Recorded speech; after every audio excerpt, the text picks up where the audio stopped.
kirowooze nti naawe kisobola. Gwe twatandise naawe kwenyumirizaamu naawe yakatwegattako eno program naawe osobola. Kefas Mayumba nkyali ne Sharita Mazima Wanvu atunyumiza kakati kukolagana n'emirimu oba business engeri gyabikwatamu naawe ali eyo osobola okufuna ekyokuyiga n'osomoozebwa oba obadde ebintu obikola bulala osobola okutwalanga ekyokulabirako kyabadde atunyonyola oba kyatuwa n'obisa mu nkola biyinza okuyamba. Tugendedde mu kuwumulako tubadde twogera ku nsonga z'emirimu etutumu n'engeri gy'obihandolingamu naye wakati mu mirimu egyo mubeeramu oluusi conflicts obihandolinga otasinga oba ofunye obutakkaanya ne ba bosses gwe kennyini ku mulundi guno nga si gwe balabyemu obuzibu wabula nga naawe olaba waliwo ekizibu bakama abo oba ne bookola nabo obihandolinga ota. Nze munnange nfa nnyo kubinkwatako siyingiza mu bitankwatako era bwe ntyo bwe nsobodde okubeerawo ne bakozi bannange siyingiza mu bitankwatako. Osobowaganangako na mukozi munno oba na bosi oba nowulira ekikumazeemu amaanyi ku mulimu oba mu bizinesi. Ate siwuliriza nnyo bigambo ebyo byalinga eri gye nalindi kati nfa ku bulamu bwange ate era n'eri gye nalindi lwakuba nti era ekyaleetera n'okunnwanyisa bantu kugamba nti no nti sibeewa ne bakitwala ng'okweraga naye naturally nze nfa kubinkwatako njagala nnyo obulamu obuli focus nze obulamu bwange mmanyi nti bulina gye bugenda nina okubeera omu ku bakyala ab'amaanyi mu ggwanga lino ate bw'oba oyagala okubeera ow'amaanyi tosobola kudda mu mboozi ziri lawuzi so nfa nnyo kubinkwatako okusobagana n'abakozi ku mirimu siwuliriza nnyo bigambo nfa ku byange ndeka buli omu akola ekyalina okukola nze obulamu bwange mikolo gyange gya TV oba oli omulala akola kirala naye akola ekyo nze tebinkwatako sibiyingirira okuggyako nga badde alina ekirungi kyakoze musanga muto negamba Kefas waweereza bulungi we bali kuweereza bulungi I give them support mpa abantu support bwabeera nga abadde muntu atalina ntondo njogera naye ne mugamba then kukyaba bosi era nga bwe nagambye mbawa respect nze babosi bange mbawa respect first of all nze ndi polite mu njogera yange era omuntu mbeera mussaamu ekitiibwa olaba nzisa ekitiibwa mu bantu abatali babosi bange naye ate babosi bange kuba nakizuula kuva ku nsobi eri oba okitegeera bosi ye bosi katonda alina ensonga lwaki ye bosi lwaki gwe oli mukozi oba okitegeera so omuntu nsigala nkola ki muwa ekitiibwa ate nga manyi nti engeri yonna yonna y'okusanyusa bosi kukola mirimu gyakutumye kituufu ebintu bino byokola weeraba nga oli waggulu nti gwosinga oba olinayo abalala ntuufu nga nabo ba players in the same sector naawe obeebuuzaako oba nga oyo appreciate their work olumu muwuliziganya n'owuliziganya oba gwe tokirina ekyo oba nfa nnyo ku bulamu bwange abantu bonna mu TV abantu ab'enjawulo bakola emirimu emirungi era mbasiima ate no mu bizinensi ya enviiri n'abagole okwamaza abagole n'okusiba abagole n'ebiringa era nabo gye bali abakola emirimu emirungi era mbasiima bwe twesanga mu kkubo bwe twesanga ku mikolo eyo kuba olumu nsobola obbasanga ku mikolo nga sinze abakozeeko naye era mugamba gundi omukolo omukozeeko bulungi kati nga Benja owa Olive luna twesanga bambi omukolo omukozeeko bulungi Sharita naye nawe oli w'amaanyi kwegamba tetulina kulwanagana tewali beef eriyo abalina beef kunze ninze sina beef kubo because sina budde bwa beef obimanya mbiwulira naye ngamba abantu bakyewalana nze ndaba okwewalana kuli so outdated bwe ne bwe tuba tukola ekintu kyekimu tekigaana kukolagana bwe mbeera nga kyennina ngonina kyennina jangu kinzijeko bw'oba olina kyolina leka nkikugjeko ffenna tufunemu si kuwalana bwe muba nga mukola ekintu kyekimu mu bizinensi olina gw'ozudde ng'akola nga bw'okola temwewalana ne bw'aba atawulira oba akuwalanye tokisaako mulaka kola bibyo ate tomuddiza ajja kwesootinga yekka kuba bw'omuddiza obeera ose wansi ku levo ye kati gwolina mubeera waggulu omanyi lwaki ekibuzo kino nkireesi nalabako aba BBC kubanga bwe bakunoonyeza eno yonna gy'oli mu Uganda kyajja kitya simanyi naye ebintu ebimu bw'osigala ng'okola ekituufu n'ekyo ky'olina okukola emirimu gye emirungi gitandika okweyogerera nange simanyi ngeri gye banoonyaamu of course ekitiibwa nkiddiza Katonda naye nze ng'omuntu nange nina okukola paati yange ereetera Katonda okunnyamba era paati yange yeyokukola ebyo ebituufu paati yange yeyokukola omulimu gwange ate ne nkola bulungi buli omu nga muyisa bulungi oba oli akoze omukolo gwa kyavu abantu gwe ng'okiraba gwa kyavu nze sifaayo oba oli akoze gwa kikaga gwe ng'okiraba gwa kikaga nze muwe ekyo kye nina omuwa kati abantu abo ebigambo bitambula nange yankolera bw'ati nange yankolera bambi akola bulungi bituuka ate programu zaffe ennaku zo ziri ku internet so n'abeebweru babeera batulaba bw'osigala okola kituufu n'ekirungi emirimu gye emirungi gijja kutuuka gwe gy'otasobola kutuuka ate gikunoonyese omala otuukeyo sebintu bwe natuuka ku BBC era nali so happy. Waliwo akaseera nga BBC tenakulaba n'akaseera ng'emaliriza okufuna waliwo byonyumiza noga nafuna ka interview ka BBC ako baaba bino nakino nkibala ku BBC respect nti kati sikyayisibwa mu maaso manya abantu balinga abantu ala nnyo ng'omwana omuto siri mukulu nyeera era toli muto naye kati era nkuzeemu mbeera nga field y'embaga ngimazeemu emyaka 10 niwe mba najingira nina emyaka 2 era mbeera nkuzeemu kiraba naye kati abantu mpola bali mu kukkiriza nti Sharita akuze Sharita ali kino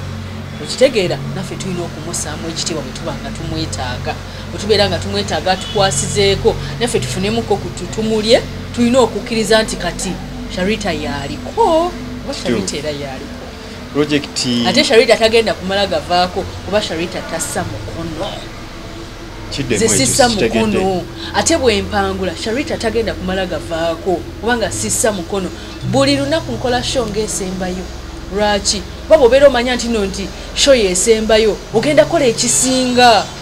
kati nze buli lunaku nkola ekisinga buli lunaku nnoonya nengamba haku Sunday eno ngenda kukola ki okimanyi nti preps zange nkyazikola I do prepare naye nga ate embeera mbimanyi but preparation is victory. Every day we have to prepare for victory. Kati shezo zipreparinga ngamba mwenkera kumacha nenga nti TV njivuddeko show yange esembayo enabeera etya kifaananyi ki ekinasigala mu maaso g'abantu nti eno show yabadde esembayo ng'asalawo okudda mu bizinensi ze leka kisigale ekifaananyi era kya ssanyu. Abantu bano mu baddugavu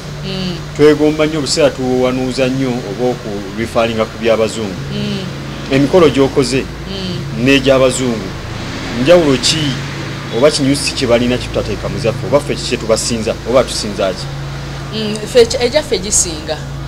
gisinga lwa kintu kimu nti ffe tupromotinga obuwanga bwaffe bwe tubeera tulaga okwanjula ku TV oba n'embaga tupromotinga respect abaana babuuza bwe bajja ne babuuza that's respect and respect is part of winning tupromotinga ennyambala yaffe ey'ekitiibwa eri decent ng'emagomesa ago tupromotinga obuwangwa tupromotinga ntino tulina oyita mu mitendera emituufu nga tufumbirwa so ebyaffe bye bikyasinze. I am proud of our culture. Ogera ki ku mbaga ya Harry ne Meghan ng'ozigerageza n'ezimu ku mbaga zo z'okola ate nakulaba nawe sebo ogikoze ne ŋŋamba bino tebirimu na copyright osobola kijja eri n'okikola eno ate yali efuuse international bwe wamu bali mugiraga kati copyright banagiteeka ne ku Facebook live copyright banagiteeka ne ku muntu ayabaddeyo ng'alina essimu ye so bali tebasobola kiteekayo so naffe twali tulina okikola okubeera nga tutambula n'omulembe embaga yaabwe teyali mbi yali nnungi ate naddala okubeera nti no yagenda n'omuntu alimu olusayo oluddugavu ffe nga ffe naffe abalimu oluddugavu kyatuwa win yalaga unity. Yes. Waliwo waliwo ogambidde nti Sharita tassa mukono nina mukama wange mu sekita endala atera okuŋŋamba pass on what you do best. Wali otuddekaawo n'olowoozaako retirement? Of course, that is why naggulawo Sharita's Bridal World because time ejja kutuuka sijja ku retiringa nti no sikyaweereza bulungi okuweereza obulungi ngenda kusigala nga mpeereza bulungi paka kubanga ngenda kusigala nga nkola ebindeetedde okubeera omuwanguzi n'okubeera nnambe mu kuweereza embaga mu Uganda ebyo ngenda bikola paka because it became part of me. Preparation became part of me. Consulting became part of me. Teamwork became part of me because sikikola bwomu nkola n'abantu ab'enjawulo ideas zaabwe zenteeka mu bwongo bwe bambuulirira okitegeera which is part of winning because tosobola kimakinga wekka oba weetaaga ki abantu. Akati thinking about retirement, definitely no retirement. Sharita's Bridal World already is part of retirement. Naye time ejja kutuuka nga sikyayagala tambula ngendo mpanvu. Kuba kiraba kati nja kukoowa kubanga omuntu yenna okoowa okutambula engendo mpanvu time ejja tuuka nga nzizeemu n'enfumbirwa oba okiraba ng'omusajja omupya gwenfunye yeetaaga obudde kati era nja kuba nga nkendeeza nyinza obutakivaamu mangu naye nja kuba nga nkendeezaako oba ku mikolo egyo egyewala nensigala nga nkwata egy'okumbimbi kuba wajja kubaawo obufumbo obunneetaagisa obudde naye nga preparing for retirement is this business because business will be part of me forever ate nga tulina ne future plan ey'okugulawo essomero eddene erya Sharita School of Beauty eri abakyala abali eyo bafumbo basigala waka oluusi bandyagadde okukola naye olyawo olwokuba balekera buli kimu nga weekiri awulirira emirembe mu ekyo ekyo kyogerako ki kubanga mugenda ne munyumiriza abakyala nti batujja mu ffumbiro naye ate abo ne tutabalaba nga bantu omuba nga bali bamaanyi tulina wetubalengerera omukyala atunulira enyezo kameeza si mbi kubanga twagala nnyo tuwa fe abakyala tuliwo kuweebwa naye onaasabiriza paka ddi ate n'omusajja naye tolina mulekera badeni yonna ajja gwe olina omukwasizaako kakati buli omulaba ng'agwa naawe musituleko shoulder leke kubeera ng'egudde lubege we are companions olina okumuyambako to si buli seera si kumwonoona kugamba nti no wembeera nga sirina mami waŋŋampa naye waliwo woolabira ddala bambi nga kigaanye omukwasizako kati onamukwasizaako ng'obeera waka ate era ne bw'obeera osazeewo nti nogwe toyagala kuva waka waliwo emirimu gy'osobola okukolera ewaka emirimu gy'osobola okukolera ewaka obeera ng'oli mukyalo osobola bamaama gye bali abakola nga talina gwakulekera mwana ennaku zino abakozi batusumbuwa bw'obeera gwe ng'oli maama amanyi olabirira bano sogamba abaana baneiba nze baleeta mbeere nabo wano nolera abaana baneiba ne bakuwangayo akasente nga mulimu gwa waka osobola okukola ebyokunywa ebiyonjo ng'obikolera awaka olowooza ki ekireetera abakyala nga batandise okukola emirimu egy'enjawulo ne baba nga bali untamable nga takyasoboka afunye ku ssente abamu bakkiriza ssente okubafuga naye nze ssente tezinfuga ssente nzaazifuga ki ekitegeeza ssente okufuga ng'olowooza nti nowamalayo notandika okulaba buli omu ng'omuyisaamu amaaso olw'okuba golaba olina ssente nnyingi nze ssente tezinfuga kuba manyi nti buli omu ali vailable ali important buli omu ali vital okitegeera leero ate nekira obulamu bukyuka you can't guarantee nti ojja beera ne ssente paka osobola okukola ebintu ebijja okuleetera okubeera ne ssente paka okitegeera ng'obuteejajamya ng'okuzikuuma ng'okwongera okuinvestinga naye singa wabeerawo byotalinaako control disaster ne ziggwawo kati abantu bali banasigala banaakuyamba ng'obadde obeeragirako olw'okuba olina essente sigala ng'oli hambo okubeera hambo geemaanyi nze amaanyi gange gali mu bukkakkamu amaanyi gange gali mu kuyisa bulungi bantu amaanyi gange gali mu kubeera nti no buli omu mukwano gwange buli ajja sigamba nti noti buli yagala yansemberera naye of course oyita mu mitendera okuntuukako naye bwontuukako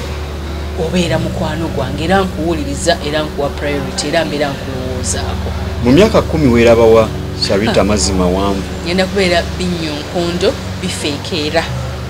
era ngenda kubeera nga nyogerwako ng'abakazi abakyasinza obugagga mu Uganda ogenda kikola otya kubanga okyali ku Sharita Beauty World ngenda kwongera okuinvestinga ngenda kwongera okukola attributes n'okunoonyereza okubeera nga business ngyongeramu n'okwongera okusavinga n'okwongera okuinvestinga sente zibeere nga zizaala n'obuteejalabya nnyo jja sijja kwerumya era nga bw'omanyi olw'esande akakoko tulina okukalya olya ku nkoko y'ekyuma ku Saturday tunolya ka chips n'akanyama then Friday ne mulya ku kyennyanja awo olwokuna ne mulya ebinyeebwa oba ebijanjaalo oba kawo oba emboga olina balance essomero olikola ddi kubanga eri abakiwulidde ng'okikonako bakyesunga kijja kujja inshallah kijja kujja sa guarantee nti oba mwaka guno bagujja naye kisaana okubeera omwaka guno kubanga ne Sharita's Bride World we yajjira nali manyi ngenda gikola naye nga ndowooza ngenda gikola mu myaka nga5 naye wabeerawo embeera ekusindikiriza n'obeera ng'olina okukikola mu ate ng'embeera eyo ebeera part of the success ne mu nsi yonna eriyo omuntu gw'otwala nga lwolumodo oba gwenyumirizamu n'ogamba nti nandyagadde okubeera ng'oyo oba oyo ansoomooza nina abantu benkopyeko wano mu Uganda naye ate era ng'oberedde nnyo abantu b'ebweru mu Uganda nina attributes omukulu boosi wange Peter Sematimba nina byemukopyeko omukulu boosi wange Ntake nina byemukopyeko omukulu Abe Mukibi nina byemukopyeko abo be bamu ku bo abalakamba sirikire nnyinza obutayagala boogera then mu nsi z'ebweru mubeera nnyo omwami gwe bayita Tyra Perry muzanyi wa firimu naye akozeseza ekitone kye okuzimba studio oba yeddirira Hollywood mu America Tyra Perry Studios nsoma nnyo obutabo bwe oli musomi wa butabo nsoma obutabo nga gye nkomezza kubanga amagezi tegaggwaayo wakopaani ani yakuyiwe ekyama ekyo kizze mu kubeera na free time nakunoonya amagezi kubeezaawo kintu kyo tibotandika ekintu kati okugulawo bride world nagigulawo naye kati egenda kweza mwaka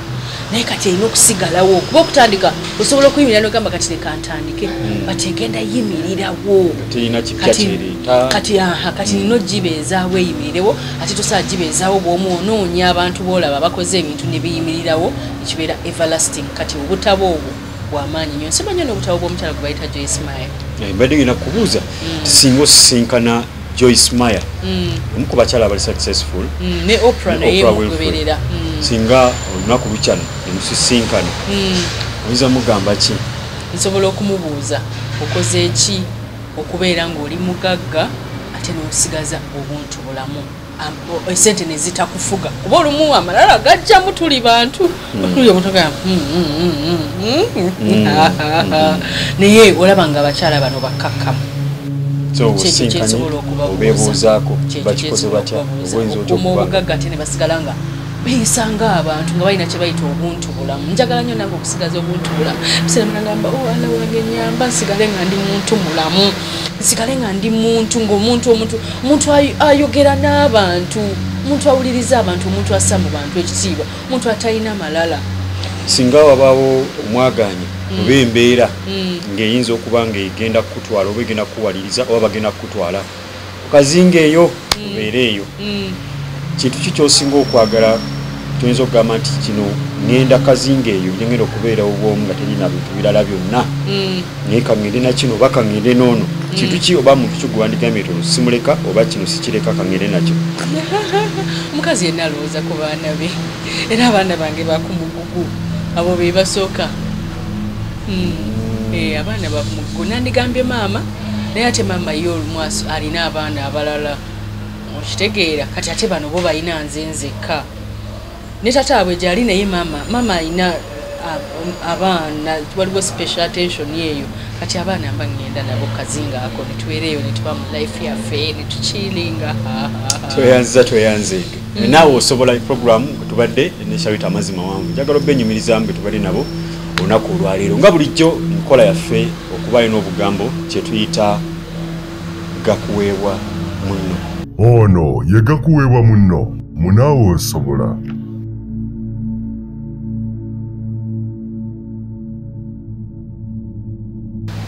abatula ku Delta TV webale nnyo mwebalire ddala olwaleero njagala kubagamba nti kyandibadde kirungi nga tonnakola muntu munno kibi soka weefumiitirizeemu ogambe singa ekintu bakikoze nze singa kyeŋŋenda omukola bakikoze nze kakati buli singa kyogenda okumukola bwe babeera nga bakikoze kigenda kukuluma kati naawe munno tokimukola bwe kibeera kumubba naawe nga toyagala bakubbe then tomubba bwe kibeera kumulyaza amanya naye nga toyagala bakulyaza amanya then tokimukola nga tonnakola muntu munno kintu kibi soka weekube mu mutima ogambe nti singa bakikoze nze nandibadde mpulira ntya kati bw'obanga ogenda okuwulira bulungi then kimukolere naye awulire bulungi naye bwe kibeera nga bwe bakikola owulira bubi then tokimukola ojja kubeera ng'olina essanyu erya ddala abadde gakuweebwa munno munaawe osobola webale kutuwa budde notifiisi za kadde ate n'otuwulira ebiringa ebyo abala babisirikira nagasaagala TV nze sirina budde n'otuwadde obudde webale nnyo kwagaliza ebisinga obulungi mu musimu webale nnyo ssebo naye webale kujja munnange ndi musanyufu nnyo okunkyaza puroguramu eno eya naawe osobola because ekituufu kyo kiri nti buli omu asobola buli omu afuuse kyafuuse nina gye nalinga nsomera nga tebagamba nti abakola ebyenjawulo tebalina makundi abiri tebalina nnyindo bbiri wabula nabo bantu nga ffe so bwe kibeera nga ffe abantu bemulabye nga tukula nze bandabye nga nkula bukyanga ntandika ku TV bandabye bamanyi obugomesi bwe nayambalaga bamanyi bwe nafaanananga bwe kibeera nga mundabye nga bwe nalindi ne kakati bwendi nga nkikoze naawe obeera osobola okukikola singa weewaayo naawe osobola nenyumiriza mu bawuliriza n'abalabi baffe aba Delta TV naye ate nga nabano wammanga kuli William Ndawula Sharon Mirembe Nanteza Julie ne Kefa mwebale nnyo okubeera nga tuli wamu okutambuza omulimu guno kubanga together everyone achieves much kigambo team kitegeeza njagala nnyo okubaagaliza ate akaseera akalungi kaneyongera okutuuka tunaddamu okusinkana Sunday jja Delta TV tukole naawe osobola buli lugendo lwe tutambula kuliko ekigere ekisooka ng'onaalutandika olina okwesibirira ne weeteekateeka ng'okimanyi nti oluguudo olukutuusa ku buwanguzi teruba lwangu yadde. Buli kintu ky'olaba wansi w'enjuba nga kikolebwa muntu kirowooze nti naawe kisobola.